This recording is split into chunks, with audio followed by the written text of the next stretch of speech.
세포 건조를 재촉하는 잘못된 생활 습관 4가지. 과도한 물 섭취는 수독을 일으킨다. 염분 섭취를 제한하면 노화가 빨라진다. 다이어트, 덜 먹는 것보다 배출에 신경 써라. 피부 보습제는 세포 건조를 해소하지 못한다. 노화는 겉모습에만 나타나지 않는다. 내장이나 뼈, 혈관이 건조하면 다양한 질병으로 이어질 수 있다.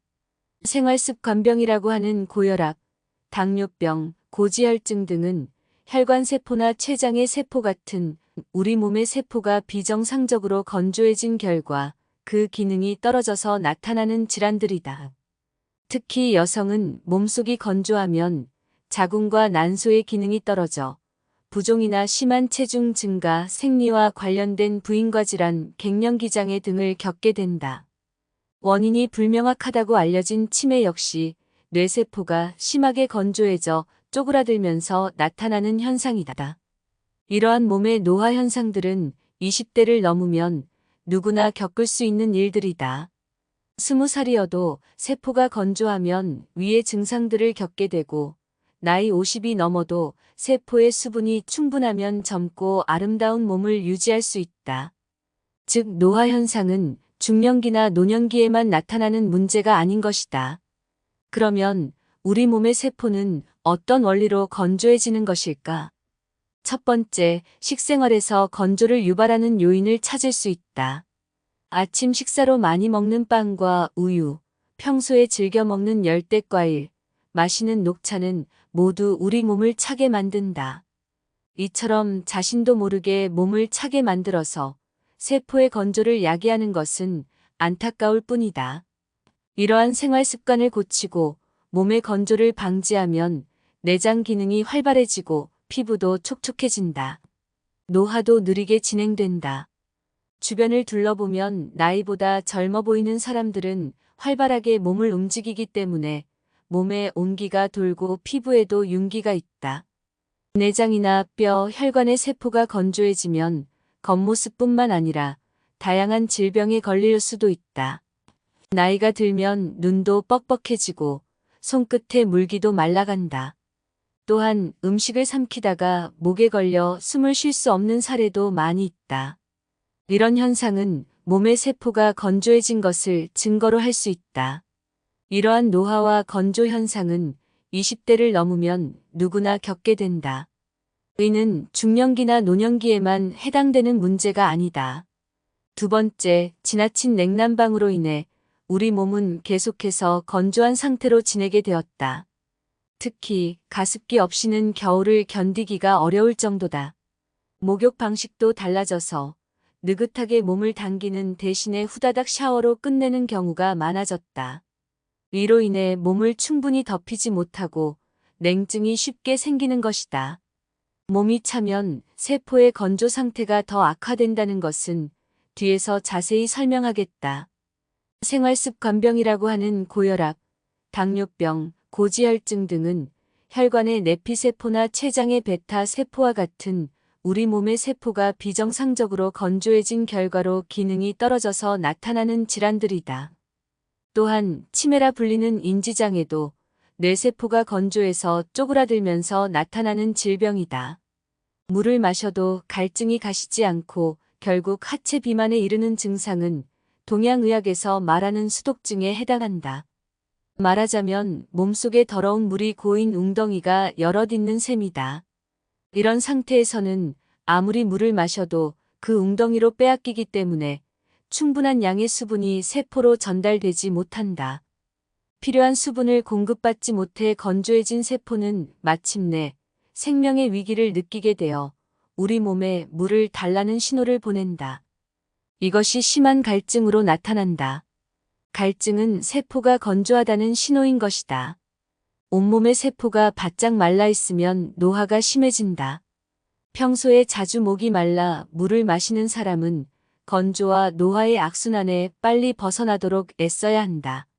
몸속에 있는 불필요한 수분은 냉각수와 같은 작용을 해서 우리 몸을 차게 만든다. 더욱이 몸이 비에 젖거나 습기에 노출되면 몸속에 고여있던 수분이 몸을 더 차게 만든다. 그리고 불필요한 수분이 있는 부위에는 통증이 생기고 이러한 상태가 심해지면 불쾌 증상이나 질환으로 나타난다. 몸이 차가워지며 통증이 생길 때 욕조에 들어가 충분히 몸을 덮이면 통증이 덜해지고 땀을 흘리고 나면 몸이 한결 가벼워진 느낌이 든다. 특히 운동으로 땀을 흘리면 우울했던 기분까지 밝아지는 심리적인 효과도 얻을 수 있다. 비만이 되었을 때 몸 상태가 좋지 않거나 증상이 악화되는 것은 수독과 관련이 있다고 한다. 목욕이나 운동으로 몸을 차게 만드는 냉각수 역할을 하는 물을 몸 밖으로 내보내면 증상이 호전되는 것을 보더라도 관련성을 부인할 수 없다. 수독도 세포 건조가 원인이며 곧 노화의 표시다. 여기서 수독이란 우리 몸의 주머니 모양의 기관이나 움푹 들어간 부위에 물이 고여서 정작 세포에는 수분이 제대로 공급되지 못하는 상태를 말한다. 따라서 비 오는 날의 몸 상태로도 내 몸이 얼마나 노화됐는지 알 수 있다. 어떻게든 뇌를 건강하게 해서 치매에 걸리지 않으려면 반드시 뇌의 위축을 막아야 한다. 그렇게 하려면 뇌의 건조, 즉 몸의 건조를 막아야 한다. 요즘은 소리내서 글을 읽거나 간단한 계산으로 뇌를 활성화하는 방법이 유행이다. 호기심을 자극해서 뇌의 활동을 촉진하려는 것이지만 뇌가 건조해서 위축된 상태에서는 만족스러운 효과를 얻기 힘들다. 따라서 무엇보다 먼저 뇌가 더 건조해지지 않도록 애써야 한다. 뇌세포의 건조를 막는 운동이 효과적이므로 습관으로 삼는 것도 좋은 방법 중 하나다. 워킹이나 스쿼트 등으로 근육을 움직이면 뇌 혈액순환도 잘 된다고 알려져 있다. 특히 근육 운동은 뇌에서 기억을 주관하는 해마의 혈류 활동을 촉진하기 때문에 노화와 치매를 막는 데 도움이 된다. 몸이 건조해지지 않게 하려면 수분을 많이 섭취해야 할 것 같지만 꼭 그런 것은 아니다. 수분은 양날의 칼과 같은 성질을 가지고 있다. 입으로 들어온 수분은 위나 장에서 흡수되어 혈액으로 들어가고 마지막으로는 약 60조 개의 세포로 흡수된다. 수분은 우리 몸에서 중요한 역할을 하지만 몸을 차게 하는 단점도 있다. 예를 들면 몸이 젖거나 목욕 후에 몸에 묻은 물기를 잘 닦지 않으면 금세 몸이 차가워진다. 물은 이러한 성질 때문에 체온보다 낮은 찬물을 많이 마시면 위장이 차가워진다. 그로 인해 위장 기능이 떨어지면 수분이 혈액으로 흡수되지 못하고 위에 그대로 고이게 된다. 조금만 움직여도 위 주변에서 출렁거리는 물소리가 나는 것이 그 증거다. 우리 몸속의 세포, 조직, 장기 등은 수분과 체액을 원동력으로 하여 기능한다. 따라서 체온이 낮거나 특정 세포, 조직, 장기의 주변이 차가우면 세포가 혈액의 수분을 흡수하는 힘이 떨어진다. 이런 상태에서는 섭취한 수분이 위장으로 순조롭게 들어가서 혈액과 함께 온몸의 세포로 운반되더라도 세포 속으로 충분히 흡수되지 못하고 세포 사이에 고여서 부종을 일으킨다. 촉촉한 피부와 젊고 싱싱한 근육, 뼈, 내장을 유지하는데 필요한 수분은 세포 속의 수분이다. 우리의 체온이 떨어지면 면역력이 떨어진다고 한다. 이 중에서도 특히 심각한 것은 체온을 유지하지 않는 생활 습관이다. 근육을 단련하는 가장 큰 목적은 근력을 강화하거나 몸짱이 되기 위한 것이 아니라 체온을 유지하기 위한 것이다. 체온의 40% 이상이 근육에서 발생하기 때문이다. 걷기나 운동으로 근육을 사용하면 체온이 오르고 그로 인해 세포의 수분 흡수가 원활해진다. 이러한 이유로 근육 운동은 노화를 막고 젊음을 유지하는데 매우 효과적이다. 게다가 근육을 수축 이완시키면 근육 속의 혈관도 수축 확장되므로 온몸의 혈액순환이 활발해진다. 평소에 자주 웃는 사람이 생기가 있고 젊어 보이는 이유도 바로 이 때문이다. 웃으면 얼굴의 표정근이 활발하게 움직여 얼굴 전체의 근육과 피부로 가는 혈액의 흐름이 원활해지고 이로 인해 얼굴의 온도도 높아진다. 근육을 자주 사용하는 것 외에도 노화를 막고 젊음을 유지하는데 중요한 요소가 또 있다. 혈관 속 수분을 세포가 충분히 흡수할 수 있도록 하는 것이 목표다. 이를 위해서는 먼저 몸과 세포에 있는 수분을 몸 밖으로 배출해야 한다. 그렇다면 몸과 세포 속에 있는 수분을 효과적으로 배출하기 위해서는 어떻게 해야 할까? 답은 우리 몸의 신장에 있다. 신장은 수분과 노폐물을 몸 밖으로 배출하는 중요한 역할을 한다. 따라서 신장의 기능을 촉진하면 결국 세포 속으로 신선한 수분이 충분히 공급될 수 있다. 우리 몸에서 염분은 항상 수분과 함께 기능한다. 예를 들어 설사나 구토를 하면 많은 수분이 몸 밖으로 배출된다. 그럴 때에 탈수를 막으려고 맹물을 마시면 다시 설사나 구토가 일어난다. 설사나 구토로 잃은 수분은 순수한 물이 아니라 염분을 함유한 체액이기 때문이다. 이미 염분을 많이 잃은 상태에서 맹물을 마시면 몸속의 염분 농도가 더 낮아지게 된다. 이는 막으려는 생리적인 반응으로 인해 우리 몸은 수분의 흡수를 거부한다. 그래서 다시 설사나 구토가 일어나는 것이다. 이를 자발적인 탈수라고 한다. 우리 몸은 생명 유지를 위해 항상 수분과 염분의 균형을 자율적으로 조절한다. 짠 음식을 먹으면 갈증이 생기는 것도 이 때문이다. 세포는 수분과 염분이 균형을 이룬 상태의 물은 받아들이지만 염분이 부족한 물은 거부한다. 염분이 없는 맹물만 계속해서 마시면 세포는 탈수 상태가 되고 우리 몸에는 다양한 노화 현상이 나타날 수 있다. 세포가 젊으면 늙지 않는다는 말이 있듯이 마시는 물이라면 세포를 촉촉하게 만들어 젊음과 활기를 되찾을 수 있도록 염분과 수분이 균형을 이룬 물을 마시는 것이 좋다. 특히 염분과 미네랄을 함께 섭취하면 매실, 다시마차와 같은 식품으로는 항노화 효과를 얻을 수 있다. 몸에서 정상적인 수분 조절은 다음과 같은 과정을 거친다. 혈관 속의 수분은 온몸을 이루는 60조의 세포로 운반된다. 세포로 운반된 수분은 세포를 촉촉하고 생기 있게 만들며 세포 속에서 이루어지는 다양한 화학 반응에서 필수 물질로 기능한다. 세포 속의 수분은 시간이 지나면 노폐물과 함께 혈액으로 흡수되고 마지막으로 신장으로 운반되어 소변과 함께 배출된다. 이러한 과정을 원활하게 진행하기 위해서는 반드시 열이 필요하다. 만약 열이 부족하면 다음과 같은 현상이 발생한다. 장기나 조직, 세포가 차갑게 식어서 혈액으로부터 수분을 충분히 흡수하지 못하게 되며 남은 수분은 세포 사이의 부종을 일으킨다. 이처럼 수분 조절, 즉 몸속의 물을 관리하는 데 실패하면 불필요한 부위에서 수분이 증가하여 중요한 세포가 심각한 수분 부족 상태를 겪어야 한다. 물을 많이 마셔도 몸이 건조해지는 이유는 바로 이러한 메커니즘 때문이다. 그러니 물기를 머금은 듯 촉촉한 몸을 만들려면 수분 섭취량을 늘리는 것이 아니라 섭취한 수분이 세포 속으로 충분히 흡수될 수 있도록 해야 한다. 느긋하게 욕조에 몸을 담그거나 사우나에서 땀을 흘릴 때 몸 밖으로 수분이 많이 빠져나간다는 것을 생각해보자. 분명히 몸 밖으로 수분이 많이 배출되는데도 피부는 촉촉하고 매끈하다. 푸석푸석하던 얼굴은 붓기가 사라지고 탄력이 생기며 턱선도 날렵해진다. 목욕 등으로 몸이 따뜻해지면 우리 몸에서 수분 조절을 담당하는 신장도 따뜻해진다. 이로 인해 신장의 기능이 활성화되어 몸속에 불필요한 수분이 신속하게 배출된다.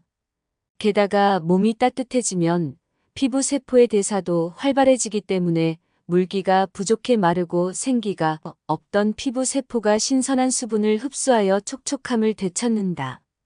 땀을 많이 흘리면 땀이 천연 보습 요소로 작용하여 피부 표면을 촉촉하고 윤기 있고 탄력 있게 만들어준다. 이처럼 피부는 스스로를 윤택하게 만들 수 있는 능력이 있다. 이러한 피부 본연의 힘이 발휘되도록 한다면 인위적인 보습에 의존하지 않더라도 젊은 피부를 유지할 수 있다. 몸을 따뜻하게 유지하고 적절한 땀을 흘리는 것 외에도 피부의 건조를 막기 위해 필요한 것이 있다.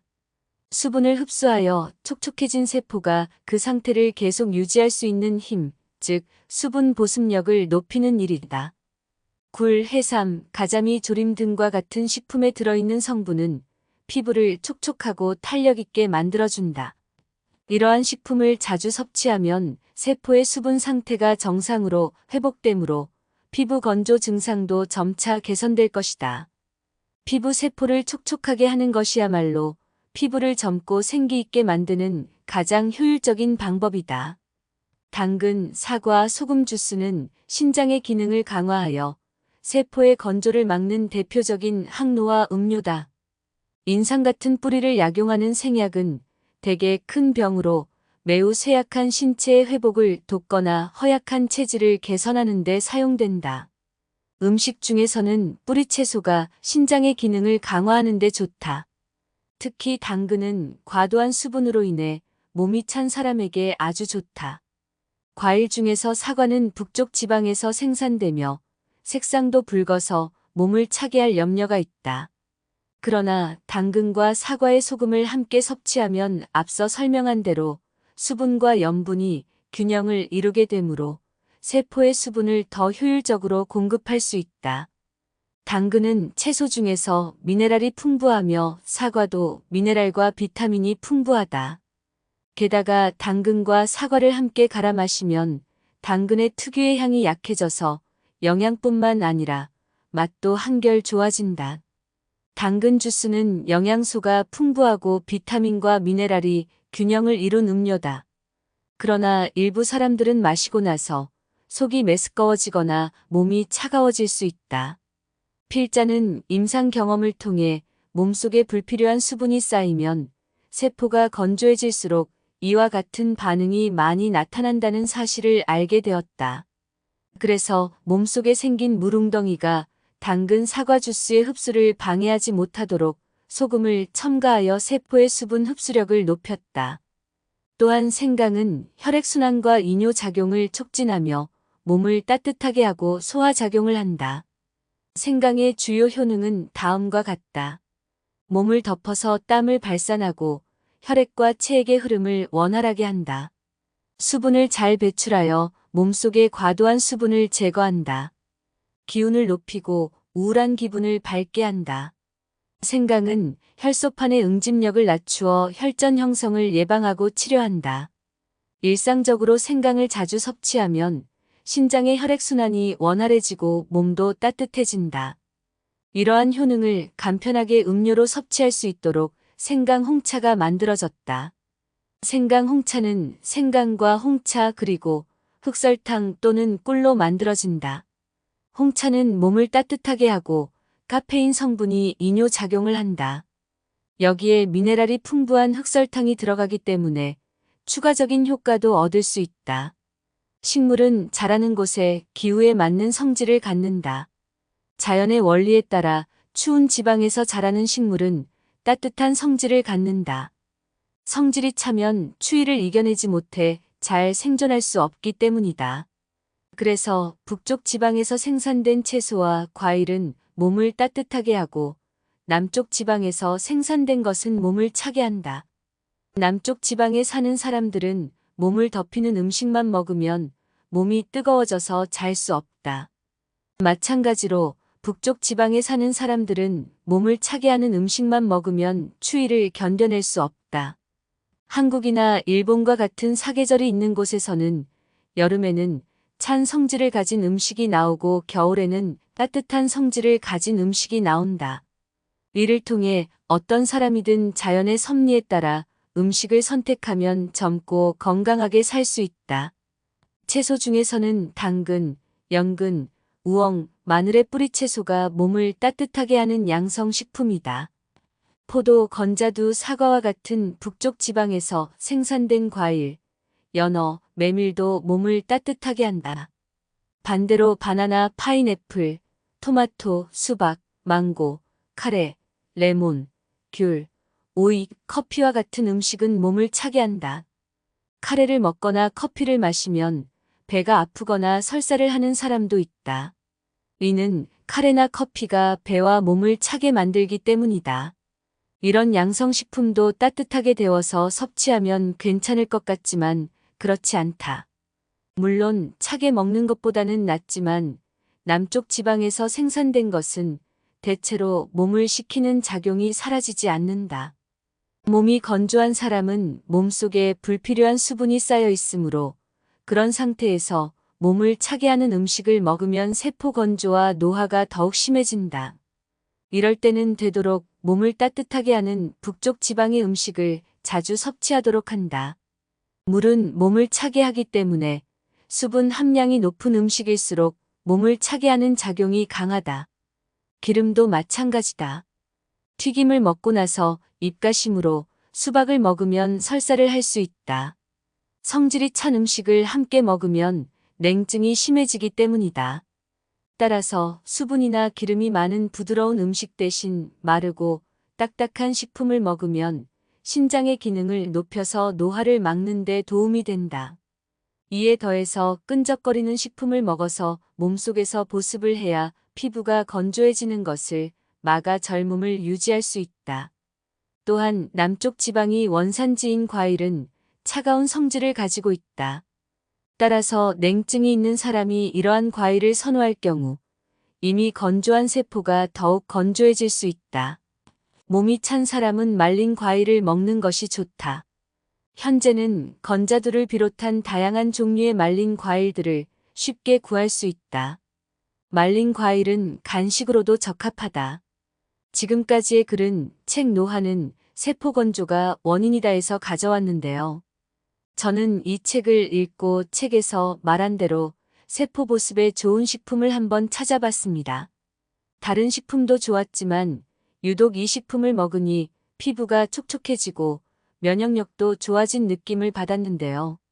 제가 먹었던 피부 보습에 좋은 식품에 관심이 있으신 분들은 아래 설명글과 고정 댓글을 참고하시기 바랍니다.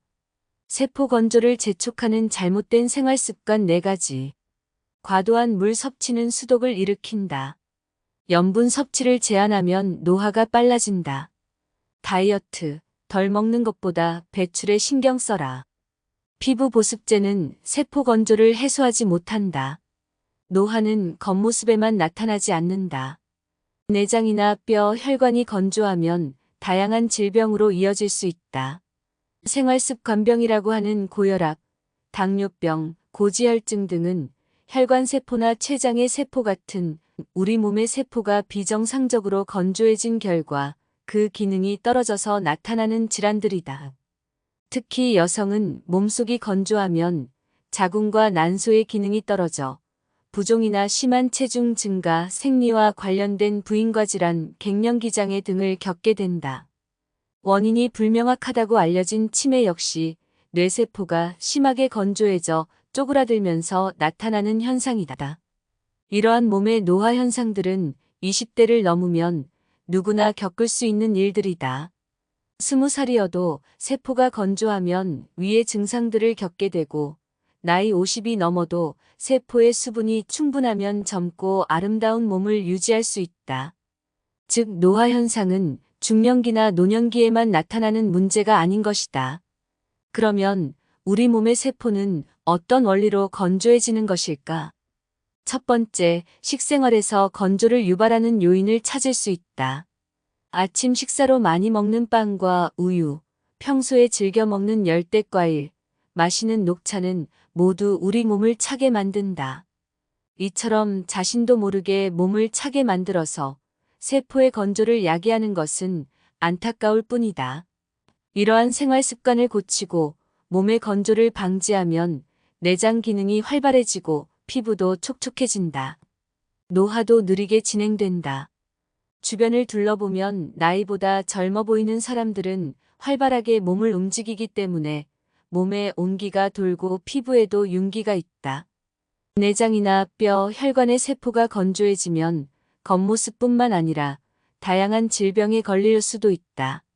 나이가 들면 눈도 뻑뻑해지고 손끝에 물기도 말라간다.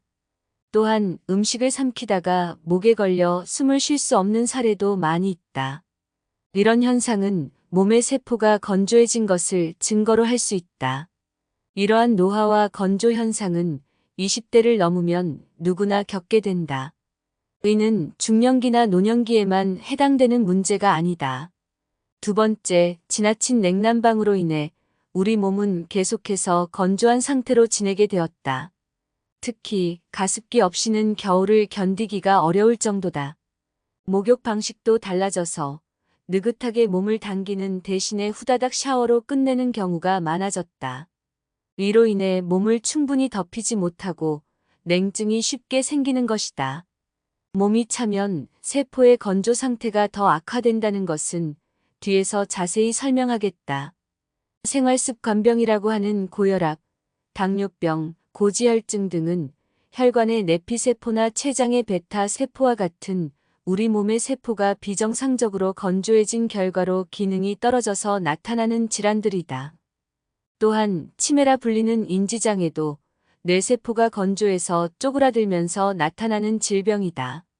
물을 마셔도 갈증이 가시지 않고 결국 하체 비만에 이르는 증상은 동양의학에서 말하는 수독증에 해당한다.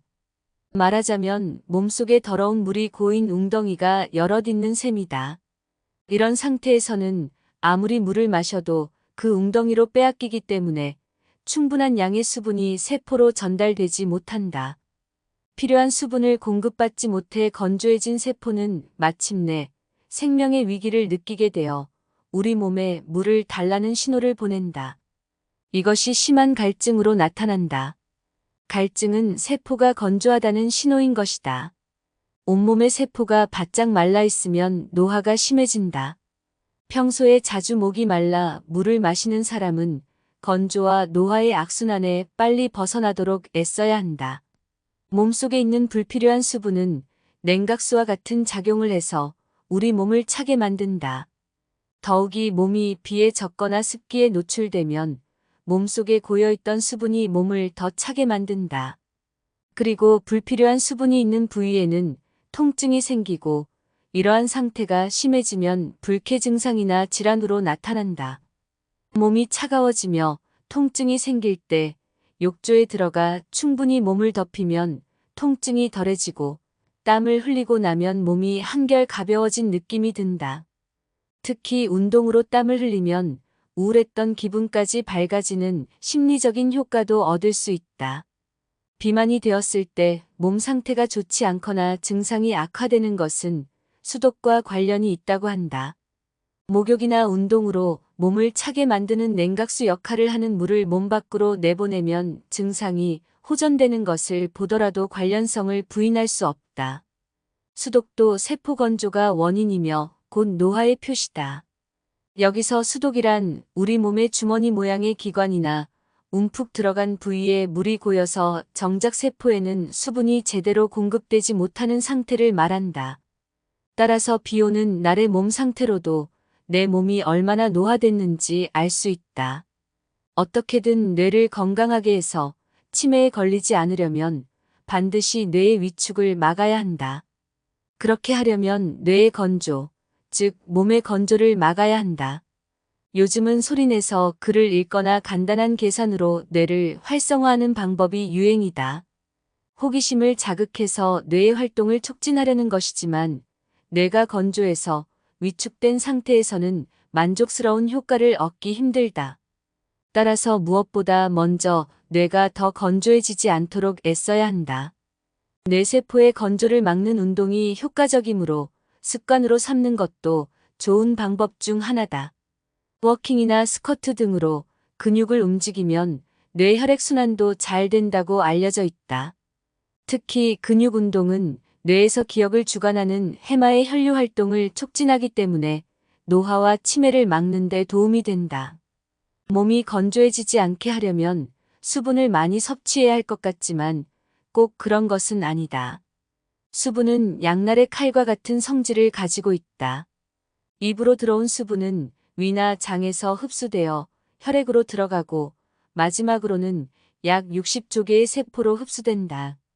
수분은 우리 몸에서 중요한 역할을 하지만 몸을 차게 하는 단점도 있다. 예를 들면 몸이 젖거나 목욕 후에 몸에 묻은 물기를 잘 닦지 않으면 금세 몸이 차가워진다. 물은 이러한 성질 때문에 체온보다 낮은 찬물을 많이 마시면 위장이 차가워진다. 그로 인해 위장 기능이 떨어지면 수분이 혈액으로 흡수되지 못하고 위에 그대로 고이게 된다. 조금만 움직여도 위 주변에서 출렁거리는 물소리가 나는 것이 그 증거다. 우리 몸속의 세포, 조직, 장기 등은 수분과 체액을 원동력으로 하여 기능한다. 따라서 체온이 낮거나 특정 세포, 조직, 장기의 주변이 차가우면 세포가 혈액의 수분을 흡수하는 힘이 떨어진다. 이런 상태에서는 섭취한 수분이 위장으로 순조롭게 들어가서 혈액과 함께 온몸의 세포로 운반되더라도 세포 속으로 충분히 흡수되지 못하고 세포 사이에 고여서 부종을 일으킨다. 촉촉한 피부와 젊고 싱싱한 근육, 뼈, 내장을 유지하는데 필요한 수분은 세포 속의 수분이다. 우리의 체온이 떨어지면 면역력이 떨어진다고 한다. 이 중에서도 특히 심각한 것은 체온을 유지하지 않는 생활 습관이다.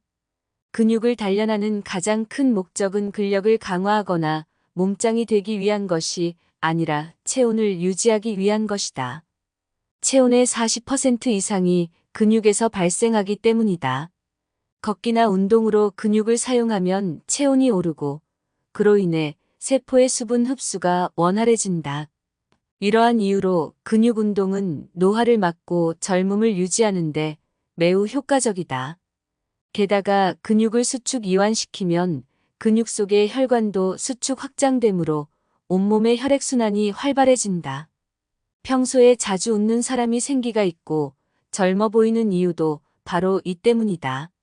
웃으면 얼굴의 표정근이 활발하게 움직여 얼굴 전체의 근육과 피부로 가는 혈액의 흐름이 원활해지고 이로 인해 얼굴의 온도도 높아진다. 근육을 자주 사용하는 것 외에도 노화를 막고 젊음을 유지하는데 중요한 요소가 또 있다. 혈관 속 수분을 세포가 충분히 흡수할 수 있도록 하는 것이 목표다. 이를 위해서는 먼저 몸과 세포에 있는 수분을 몸 밖으로 배출해야 한다. 그렇다면 몸과 세포 속에 있는 수분을 효과적으로 배출하기 위해서는 어떻게 해야 할까? 답은 우리 몸의 신장에 있다. 신장은 수분과 노폐물을 몸 밖으로 배출하는 중요한 역할을 한다. 따라서 신장의 기능을 촉진하면 결국 세포 속으로 신선한 수분이 충분히 공급될 수 있다. 우리 몸에서 염분은 항상 수분과 함께 기능한다. 예를 들어 설사나 구토를 하면 많은 수분이 몸 밖으로 배출된다. 그럴 때의 탈수를 막으려고 맹물을 마시면 다시 설사나 구토가 일어난다. 설사나 구토로 잃은 수분은 순수한 물이 아니라 염분을 함유한 체액이기 때문이다. 이미 염분을 많이 잃은 상태에서 맹물을 마시면 몸속의 염분 농도가 더 낮아지게 된다. 이는 막으려는 생리적인 반응으로 인해 우리 몸은 수분의 흡수를 거부한다. 그래서 다시 설사나 구토가 일어나는 것이다. 이를 자발적인 탈수라고 한다. 우리 몸은 생명 유지를 위해 항상 수분과 염분의 균형을 자율적으로 조절한다. 짠 음식을 먹으면 갈증이 생기는 것도 이 때문이다. 세포는 수분과 염분이 균형을 이룬 상태의 물은 받아들이지만 염분이 부족한 물은 거부한다. 염분이 없는 맹물만 계속해서 마시면 세포는 탈수 상태가 되고 우리 몸에는 다양한 노화 현상이 나타날 수 있다. 세포가 젊으면 늙지 않는다는 말이 있듯이 마시는 물이라면 세포를 촉촉하게 만들어 젊음과 활기를 되찾을 수 있도록 염분과 수분이 균형을 이룬 물을 마시는 것이 좋다. 특히 염분과 미네랄을 함께 섭취하면 매실, 다시마차와 같은 식품으로는 항노화 효과를 얻을 수 있다. 몸에서 정상적인 수분 조절은 다음과 같은 과정을 거친다. 혈관 속의 수분은 온몸을 이루는 60조의 세포로 운반된다. 세포로 운반된 수분은 세포를 촉촉하고 생기 있게 만들며 세포 속에서 이루어지는 다양한 화학 반응에서 필수 물질로 기능한다. 세포 속의 수분은 시간이 지나면 노폐물과 함께 혈액으로 흡수되고 마지막으로 신장으로 운반되어 소변과 함께 배출된다. 이러한 과정을 원활하게 진행하기 위해서는 반드시 열이 필요하다. 만약 열이 부족하면 다음과 같은 현상이 발생한다. 장기나 조직, 세포가 차갑게 식어서 혈액으로부터 수분을 충분히 흡수하지 못하게 되며 남은 수분은 세포 사이의 부종을 일으킨다. 이처럼 수분 조절, 즉 몸속의 물을 관리하는데 실패하면 불필요한 부위에서 수분이 증가하여 중요한 세포가 심각한 수분 부족 상태를 겪어야 한다. 물을 많이 마셔도 몸이 건조해지는 이유는 바로 이러한 메커니즘 때문이다. 그러니 물기를 머금은 듯 촉촉한 몸을 만들려면 수분 섭취량을 늘리는 것이 아니라 섭취한 수분이 세포 속으로 충분히 흡수될 수 있도록 해야 한다. 느긋하게 욕조에 몸을 담그거나 사우나에서 땀을 흘릴 때 몸 밖으로 수분이 많이 빠져나간다는 것을 생각해보자. 분명히 몸 밖으로 수분이 많이 배출되는데도 피부는 촉촉하고 매끈하다.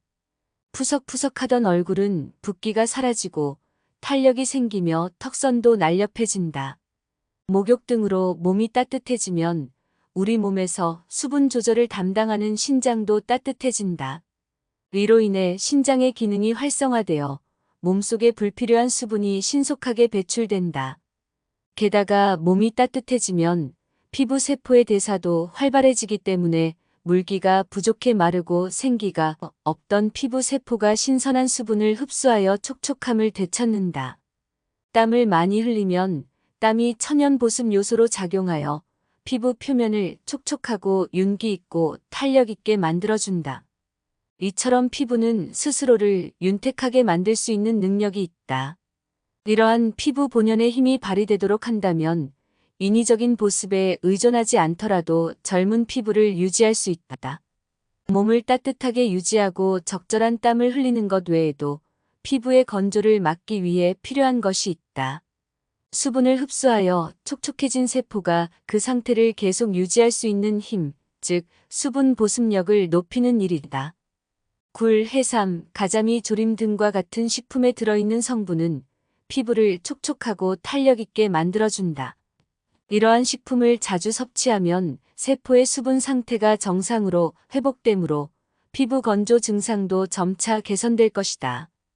피부 세포를 촉촉하게 하는 것이야말로 피부를 젊고 생기 있게 만드는 가장 효율적인 방법이다. 당근, 사과, 소금 주스는 신장의 기능을 강화하여 세포의 건조를 막는 대표적인 항노화 음료다. 인상 같은 뿌리를 약용하는 생약은 대개 큰 병으로 매우 쇠약한 신체의 회복을 돕거나 허약한 체질을 개선하는 데 사용된다. 음식 중에서는 뿌리 채소가 신장의 기능을 강화하는 데 좋다. 특히 당근은 과도한 수분으로 인해 몸이 찬 사람에게 아주 좋다. 과일 중에서 사과는 북쪽 지방에서 생산되며 색상도 붉어서 몸을 차게 할 염려가 있다. 그러나 당근과 사과의 소금을 함께 섭취하면 앞서 설명한 대로 수분과 염분이 균형을 이루게 되므로 세포의 수분을 더 효율적으로 공급할 수 있다. 당근은 채소 중에서 미네랄이 풍부하며 사과도 미네랄과 비타민이 풍부하다. 게다가 당근과 사과를 함께 갈아 마시면 당근의 특유의 향이 약해져서 영양뿐만 아니라 맛도 한결 좋아진다. 당근 주스는 영양소가 풍부하고 비타민과 미네랄이 균형을 이룬 음료다. 그러나 일부 사람들은 마시고 나서 속이 메스꺼워지거나 몸이 차가워질 수 있다. 필자는 임상 경험을 통해 몸속에 불필요한 수분이 쌓이면 세포가 건조해질수록 이와 같은 반응이 많이 나타난다는 사실을 알게 되었다. 그래서 몸속에 생긴 물웅덩이가 당근 사과 주스의 흡수를 방해하지 못하도록 소금을 첨가하여 세포의 수분 흡수력을 높였다. 또한 생강은 혈액순환과 이뇨작용을 촉진하며 몸을 따뜻하게 하고 소화작용을 한다. 생강의 주요 효능은 다음과 같다. 몸을 덮어서 땀을 발산하고 혈액과 체액의 흐름을 원활하게 한다. 수분을 잘 배출하여 몸속의 과도한 수분을 제거한다. 기운을 높이고 우울한 기분을 밝게 한다. 생강은 혈소판의 응집력을 낮추어 혈전 형성을 예방하고 치료한다. 일상적으로 생강을 자주 섭취하면 신장의 혈액순환이 원활해지고 몸도 따뜻해진다. 이러한 효능을 간편하게 음료로 섭취할 수 있도록 생강 홍차가 만들어졌다. 생강 홍차는 생강과 홍차 그리고 흑설탕 또는 꿀로 만들어진다. 홍차는 몸을 따뜻하게 하고 카페인 성분이 이뇨작용을 한다. 여기에 미네랄이 풍부한 흑설탕이 들어가기 때문에 추가적인 효과도 얻을 수 있다. 식물은 자라는 곳에 기후에 맞는 성질을 갖는다. 자연의 원리에 따라 추운 지방에서 자라는 식물은 따뜻한 성질을 갖는다. 성질이 차면 추위를 이겨내지 못해 잘 생존할 수 없기 때문이다. 그래서 북쪽 지방에서 생산된 채소와 과일은 몸을 따뜻하게 하고 남쪽 지방에서 생산된 것은 몸을 차게 한다. 남쪽 지방에 사는 사람들은 몸을 덮이는 음식만 먹으면 몸이 뜨거워져서 잘 수 없다. 마찬가지로 북쪽 지방에 사는 사람들은 몸을 차게 하는 음식만 먹으면 추위를 견뎌낼 수 없다.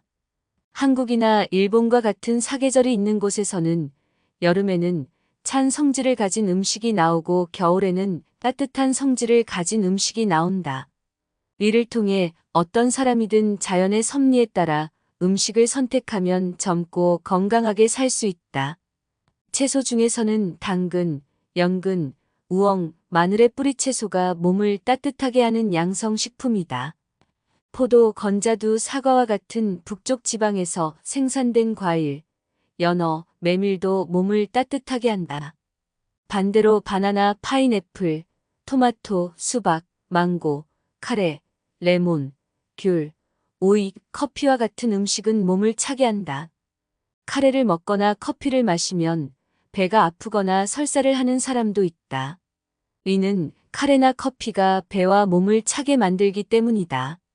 이런 양성식품도 따뜻하게 데워서 섭취하면 괜찮을 것 같지만 그렇지 않다. 물론 차게 먹는 것보다는 낫지만 남쪽 지방에서 생산된 것은 대체로 몸을 식히는 작용이 사라지지 않는다.